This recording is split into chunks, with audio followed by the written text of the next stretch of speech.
Assalamualaikum warahmatullahi wabarakatuh. Perkenalkan, nama saya Elisa Listiana.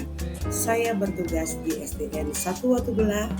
Saya ingin mempresentasikan rencana aksi perubahan saya di SD Negeri 1 Watubelah, Kecamatan Sumber, dengan berjudul penerapan pembelajaran diferensiasi di kelas. Baik Bapak dan Ibu, kita masuk pada bab 1 dan latar belakang. Undang-Undang Nomor 20 Tahun 2023 Pasal 5 disebutkan bahwa aparatur sipil negara atau yang selanjutnya disingkat ASN adalah prosesi bagi pegawai negeri sipil PNS dan pegawai pemerintah dengan perjanjian kerja P3K yang bekerja pada instansi pemerintah. Pengenalan tugas dan fungsi ASN, pengenalan nilai dan etika pada instansi pemerintah, pemahaman dan penyediaan informasi kepada P3K yang baru diangkat. Diharapkan mampu mengaktualisasikan nilai-nilai dasar ASN berakhlak serta dapat melaksanakan tugas yang menjadi kewajibannya dalam melaksanakan program pemerintah di unit kerjanya.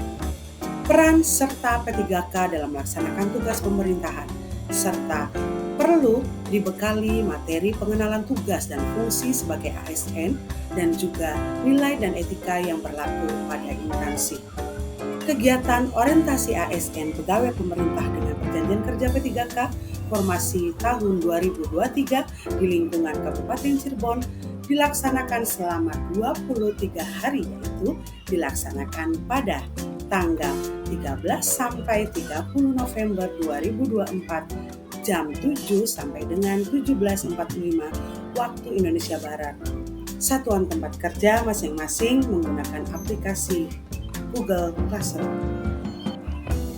Lanjut ke bab 2, nilai dan etika pemerintah Kabupaten Cirebon memiliki visi dan misi. Yang pertama, visi terwujudnya Kabupaten Cirebon berbudaya, sejahtera, agamis, maju, dan aman. Yang kedua adalah misi pemerintahan Kabupaten Cirebon. Yang pertama, Kabupaten Cirebon berbudaya. Yang kedua, Kabupaten Cirebon sejahtera.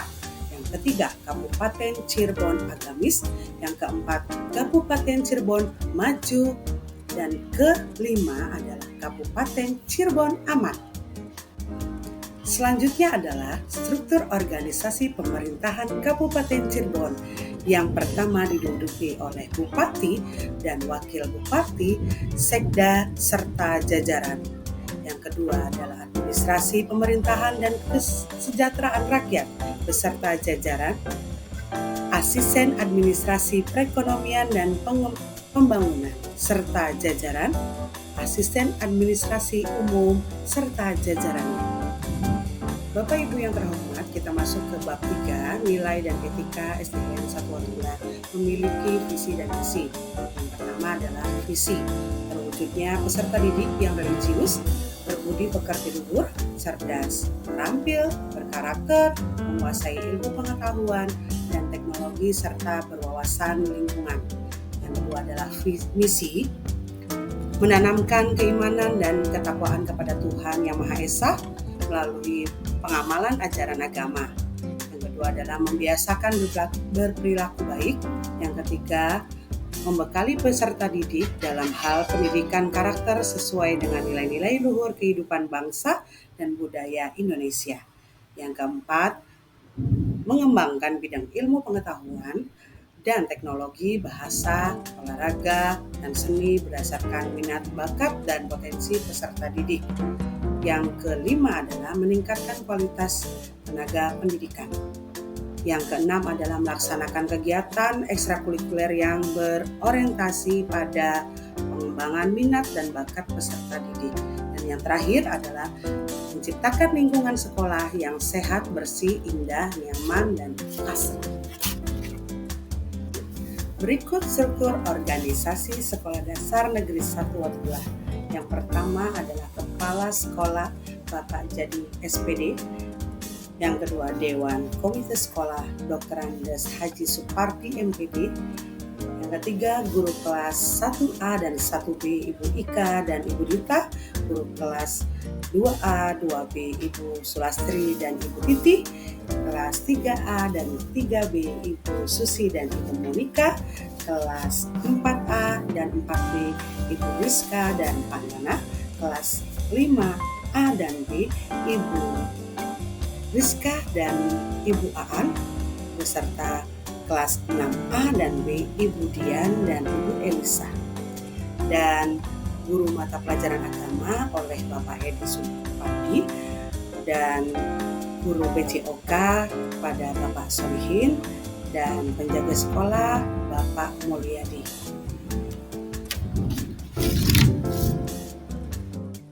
Baik Ibu dan Bapak, kita masuk ke bab 4, rencana hasil kerja P3K, penerapan karakter melalui program pendidikan karakter yang ada di SD Negeri 1 Watubelah, serta menerapkan budaya positif di kelas. Rencana perubahan yang pertama, membuat kesepakatan kelas. Tujuannya apa? Menciptakan suasana yang kondusif, aman, nyaman, dan menyenangkan. Indikator pencapaiannya, peserta didik mulai terbiasa menerapkan budaya positif di kelas. Waktu perolehan Januari 2025. Yang kedua adalah rencana perubahan yang asesmen diagnosis akademik dan non-akademik. Tujuan kinerjanya mengukur dan mengidentifikasi kemampuan siswa sebelum kegiatan pembelajaran dimulai. Indikator pencapaiannya adalah peserta didik mampu menjawab asesmen penilaian yang diberikan oleh guru. Waktu perolehan Juli 2026. Baik Ibu dan Bapak, kita lanjutkan menerapkan pembelajaran berdiferensiasi di kelas.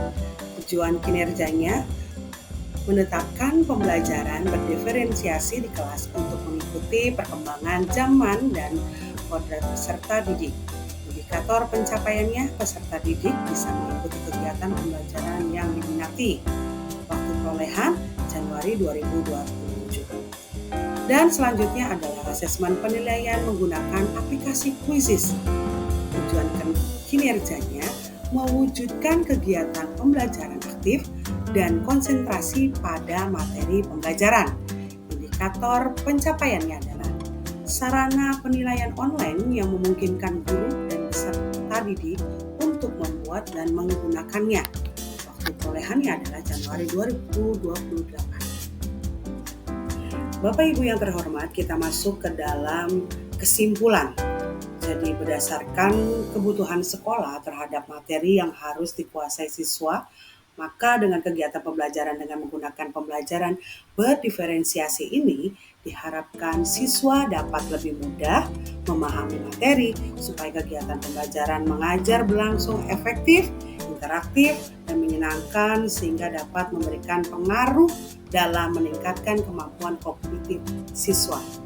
Kegiatan pembelajaran ini dengan menggunakan pembelajaran berdiferensiasi ini selaras dan sejalan dengan visi dan misi SDN 1 Watubelah, yaitu mewujudkan manusia yang bertakwa, beriman, berakhlak mulia, cerdas, tampil, berprestasi, kreatif, dan berwawasan global untuk mencapai profil pelajar Pancasila serta sesuai dengan misi SDN 1 Watubelah, yaitu melaksanakan pembelajaran yang berpusat pada peserta didik sesuai minat dan bakat, menumbuhkan sikap saling bergotong royong, mandiri, kreatif, dan inovatif, mewujudkan peserta didik untuk memiliki keterampilan dalam bidang teknologi IT. Baik Bapak dan Ibu, telah selesailah presentasi penerapan pembelajaran diferensiasi di kelas. Semoga apa yang saya sampaikan bisa bermanfaat untuk Ibu dan Bapak sekalian dan untuk mewujudkan pendidikan Kabupaten Cirebon semakin maju. Saya akhiri, wabillahi taufiq wal hidayah. Wassalamualaikum warahmatullahi wabarakatuh dan terima kasih.